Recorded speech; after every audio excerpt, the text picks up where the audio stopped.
Here are your video notes for lesson 9.4, which is about solving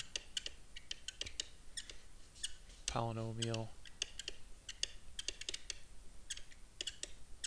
equations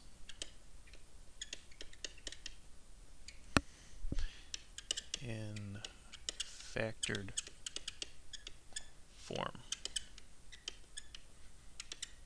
And this uses the principle of the zero product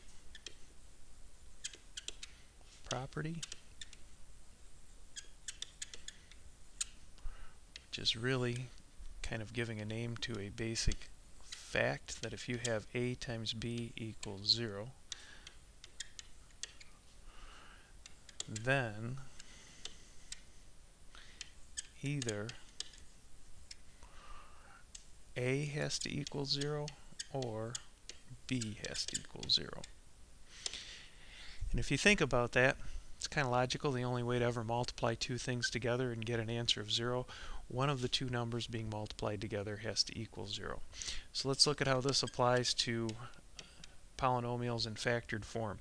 Factored form is basically where we started before we would have them multiplied together. You might have had problems before where we saw 3a times a plus 6, and we're going to have that set equal to 0 now. If that equals 0, our hope is you see this as that's one number right there. 3 times a would equal something. And there's a second number where a plus 6 is another number. You'd have two numbers multiplied together to equal 0. If that's going to equal 0, then either the 3a has to equal 0 or the a plus 6 has to equal 0. So if we solve these two equations, and this one would have to be divided by 3, divide by 3, that's kind of easy. We get that a has to be 0. That's one of our solutions. Or we can go over here, solve this other equation. Let's subtract 6 from both sides. We would get that a could equal negative 6. So our solution, instead of just getting one answer, we have two answers. A could either be 0 or negative 6. Let's have you try this one for yourself. Other than multiplying a monomial times a binomial, we also looked at having two binomials multiplied together. So let's have something like x minus 3 times x plus 4 and set that equal to 0. If you'd like to pause your video right now and go through, solve this on your own, get your two answers, you can come back and see if you knew what you were doing. Now that you've unpaused it, you're back with me. We would look at x minus 3 could equal 0 here. That comes from this number. Or we could have x plus 4 could equal 0. And if we have the first equation solved, we would add 3 to both sides and get that x could equal 3. If we solve the other equation, we would subtract 4 from each side so that we would have x is equal to negative 4. And our final answer then would be x could be either of these two numbers, giving us two solutions to the equation. Let's move ahead.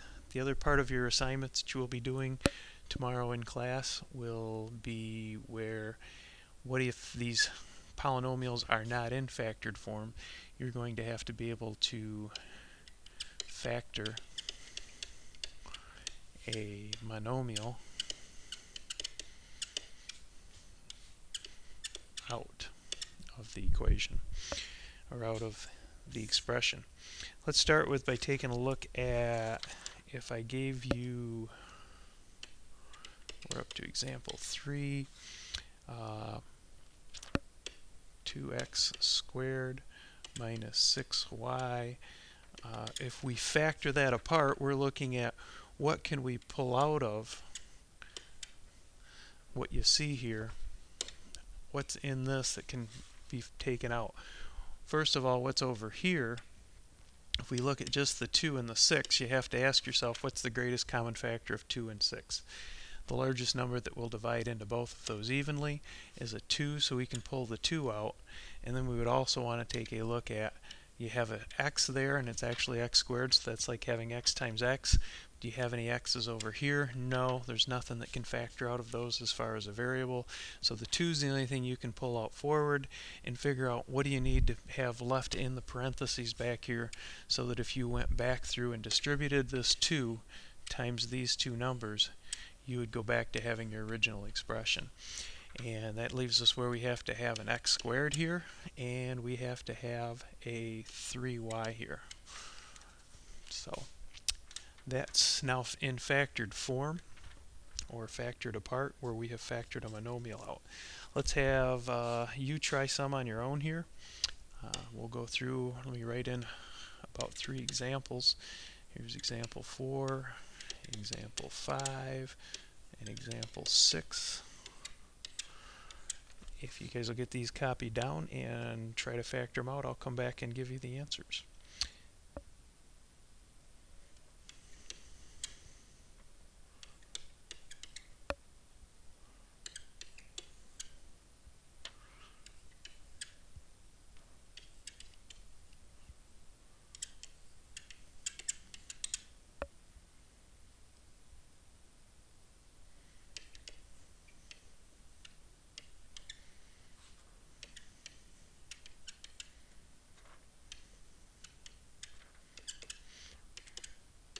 If you get those wrote down, you could pause it right now and unpause it after you have the answers. Alright, looking at what we should have here for doing this one. What can we pull out of both of these terms over here? Well, in the number, the greatest common factor between 12 and 18 would be 6. If you didn't pull out the greatest common one, you'll be left with something. You might have pulled a 2 or a 3 out, but 6 is the largest number you can divide them both by. That's going to leave you now with 6 times, and in the parentheses we'll have a subtraction sign. The 12 divided by 6 leaves us with 2. There's no variables that can pull out of here, so that's x to the 4th, and you get minus 9. The other one, we can divide both the 10 and the 25 by 5, so I'm going to be able to pull a 5 out in front of the parentheses. And I can also pull out, if you pay attention, there's an x's here and there's x's there. I've got 3 x's there, I've got 1 x there. The highest number of x's in both terms is a 1, or I should say the lowest, but since there's only 1 x in this one, we can pull this 1 x out front, and we can pull one of those x's out front, so we can pull a 5x out. Now ask ourselves what's going to be left in the parentheses. We would have to put a 2x squared here, so that when we redistribute this 5x times that 2x squared, we get the 10x to the third. Then we look at what would have to be back here for the other part. We're going to have to fill this in with a 5, so that if we distributed the 5x from out in front times that 5 there, we're going to get the negative 25x there. Going down here to the next one down, between the 12 and the 24, common factors would be 2, 3, 4, 6. Not sure, did you catch that 12 will divide into both of those evenly, so we can pull a 12 out. And we can pull out, if you look at the variables, you have an m here, you have an m here, you actually have 4 m's there, you have 2 m's there. That's going to enable us to pull out 2 m's, which would be m squared. And in the parentheses back here, we would then end up having m to the second power minus 2. And if you check your work by going back and now saying, if we take this and distribute it to this, does that enable us to get 12m to the 4th? Yes, it does. And does 12m squared minus 2, when we multiply it back together, will that get us a negative 24 m squared? And yes, it would. So those can get stepped up to get a little bit harder. Let me get to a next page so we have a fresh area, or I have a fresh area to work. If you ever have a negative, I don't remember what we're at,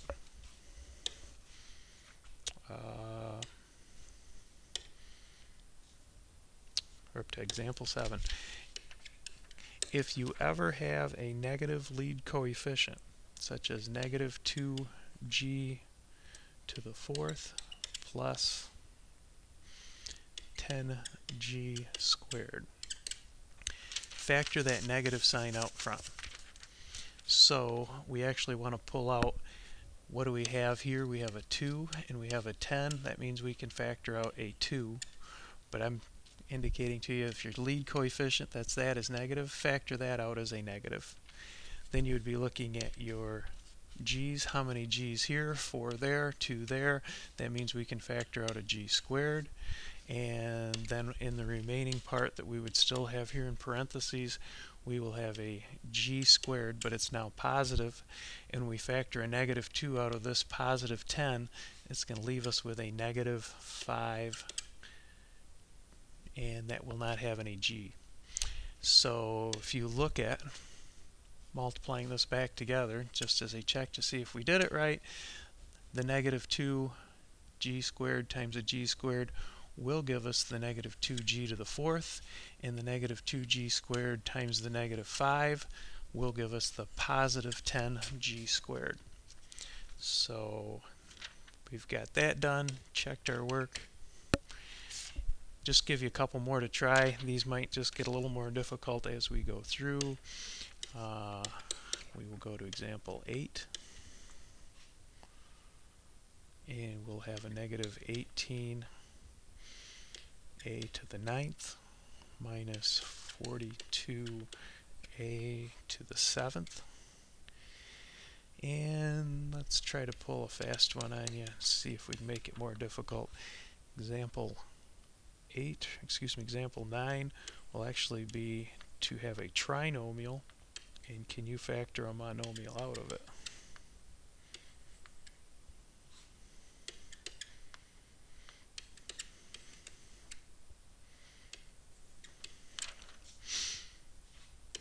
So this is going to equal something times, you'll have a binomial left, and on this trinomial we're still going to only factor out a monomial, so you're going to pull out something and you'll have a trinomial left back in the parentheses.